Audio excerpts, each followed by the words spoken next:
Avec cette nouvelle astuce Excel, nous allons voir comment repérer facilement des lignes d'un tableau à la recherche de plusieurs critères qui ne doivent pas être forcément recoupés. Lorsque la ligne porte l'une des valeurs énumérées, elle doit surgir automatiquement en couleur. Et nous proposons d'appuyer l'étude sur une base de données d'articles vestimentaires. Comme toujours, ce classeur est offert au téléchargement depuis le site bombache.fr. Nous découvrons un tableau relativement long, vous le verrez, constitué de 2 colonnes. Les références des articles sont inscrites en première rangée, tandis que les désignations apparaissent en seconde rangée. Une colonne vierge, intitulée Réponse, est placée sur la droite. Elle doit livrer les résultats des tests. Le principe est de repérer les lignes de ce tableau comportant au moins l'un des mots-clés recherchés. Certes, nous pourrions engager classiquement la fonction de dénombrement nb.si dans une fonction OU non exclusive, mais la syntaxe serait relativement longue et le terme d'astuce ne serait pas justifié pour cette formation. Ici, l'idée consiste à passer une matrice des termes recherchés dans la zone de critères de la fonction nb.si. En sommant les résultats de ces tests, rangés dans les colonnes de la matrice de retour, nous saurons si la ligne répond favorablement lorsque le résultat retourné est supérieur à 0. Pour débuter, je vous invite à sélectionner la cellule du premier test à livrer en cliquant sur la case E4. Bien sûr, nous tapons le symbole égal pour initier la syntaxe de la formule. Et là, comme nous l'avons évoqué, nous allons utiliser notre fonction d'addition, somme, suivie d'une parenthèse ouvrante pour accueillir ces arguments. En l'occurrence ici, il n'y en a qu'un. Puis, nous allons appeler notre fonction de dénombrement conditionnel, nb.si, bien sûr elle aussi suivie d'une parenthèse ouvrante. Et nous allons indiquer ensuite la première désignation à tester en cliquant directement sur sa cellule C4. Puis, nous tapons un point-virgule pour passer dans l'argument du critère.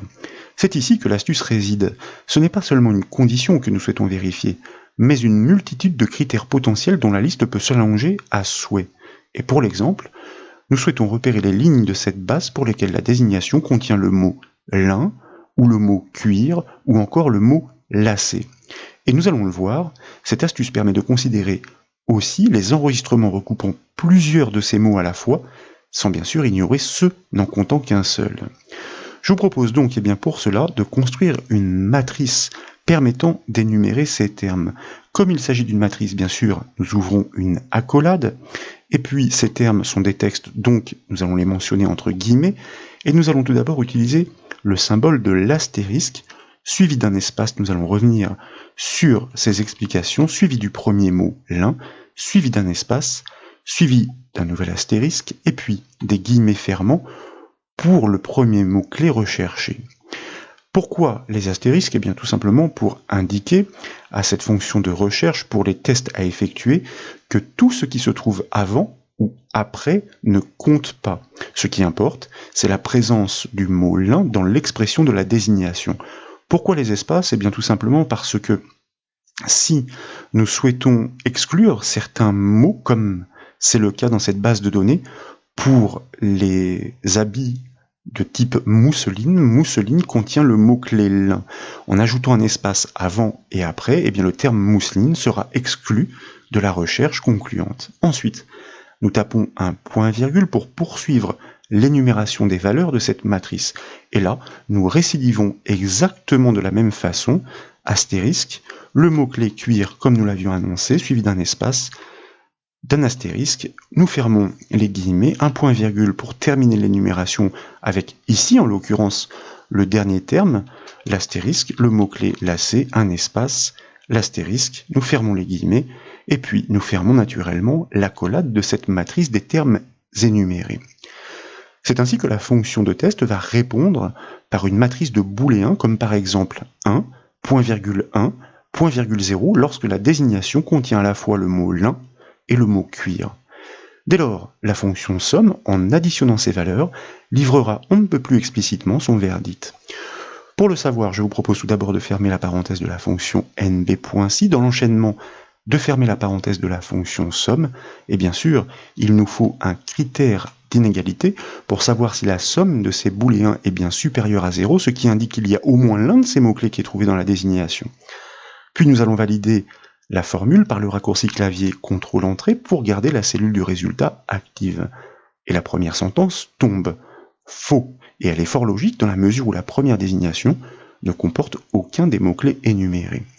Ensuite, eh bien, il convient de cliquer et glisser la poignée de ce résultat jusqu'en bas du tableau.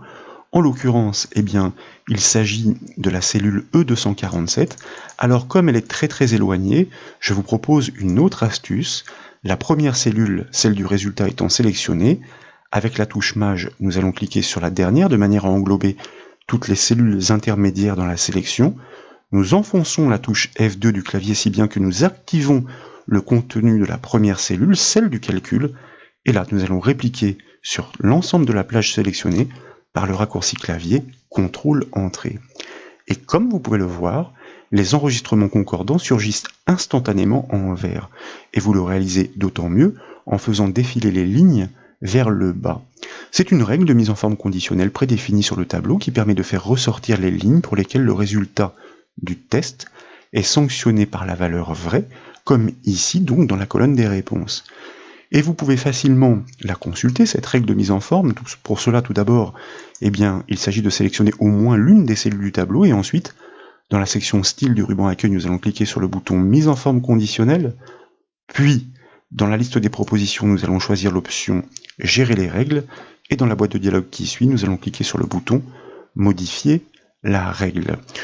Pour accéder à la syntaxe et au jeu de couleurs associés, nous vérifions simplement que eh bien, le résultat fourni par le test de notre calcul vaut bien vrai.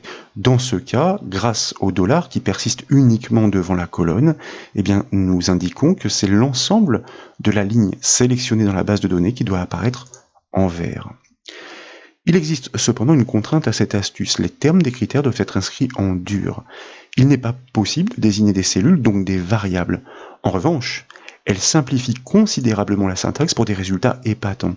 Elle offre donc beaucoup de souplesse à l'adaptation quand il est question de déceler les enregistrements, répondant favorablement à une toute autre panoplie de mots-clés qu'il est très simple et bien d'étoffer. Voilà donc pour cette nouvelle astuce Excel, j'espère qu'elle vous a plu. Si c'est le cas, comme toujours, je compte sur vous pour mettre un petit j'aime à la vidéo, et comme vous le savez, vous pouvez retrouver toutes les formations et toutes les astuces sur le site bombache.fr. Je vous remercie.